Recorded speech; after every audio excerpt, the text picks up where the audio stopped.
Borris.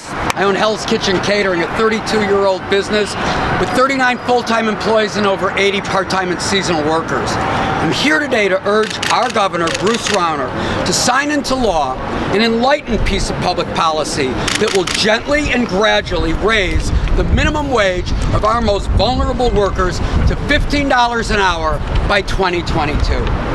For all the business owners out there who may have been alarmed by the screeching on the oppositional side that $15 an hour is unaffordable, I want to take this moment and remind them that the bill does not get us to $15 an hour tomorrow. Not for 5 years. It gradually begins at $9 an hour this January, going to $10 in 2019, and finally arriving at $15 an hour, which is only $31,200 a year for an employee working full-time in 2022. Full disclosure, my industry, food service, has always been known as a notoriously low-wage industry. And yet, Hell's Kitchen Catering has been able to sustain an $11 an hour minimum wage since 2014, and we're going to 12 on January 1st. I strenuously object to the argument that a broad cross-section of well-run businesses will be unable to absorb the costs of compensating workers with something close to a living wage. Any well-run business must be capable of adapting to change. We all adjust as necessary to shifting market conditions, changing tastes in the marketplace, and yes, to the needs of not only our clients, but our employees as well. That's what we do. It's why we exist. This legislation sits squarely in the lap of the greater good. Will some businesses need to make adjustments? Of course. Will a marginal business or two actually choose to leave its Illinois operation? Maybe.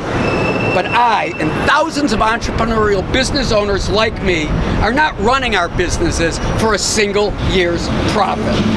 As successful entrepreneurial businesses, we need to look to the future and to the conditions that will sustain our businesses 5 years from now, 10 years from now, and beyond. Yes.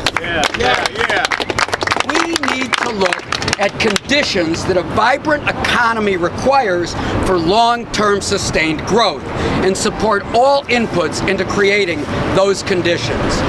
Of all of the conditions necessary for long-term growth, one trumps all others: demand, aggregate demand. We must ensure that there is enough disposable income flowing through our local economies to fuel our sales engines. Raising wages at the bottom of the economic ladder is the single most effective way to guarantee that disposable income will be flowing for years to come. We can take a lesson from a great titan of American industry, Henry Ford, who doubled his workers' wages overnight over 100 years ago. And he did it for two reasons. One, high employee turnover was affecting his product's quality.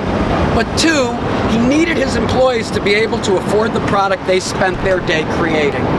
We understand, as Ford did over 100 years ago, that the financial health of our workforce becomes the financial ability of our customer base, and that reverberates directly to our bottom line. That's right. So, Governor Rauner, do the right thing. Yes. Do the right thing for the most vulnerable workers in Illinois who toil every single day in pursuit of the American dream. Let's give them a fighting chance to get on the first rung of the economic ladder that will allow them to live a balanced life and raise a successful family. Yes. And just as important, let's do the right thing for small businesses that need to grow in a high-value, high-innovation, high-growth economy. An economy fueled by the virtuous cycle of rising wages, consumer demand, and job creation. All right.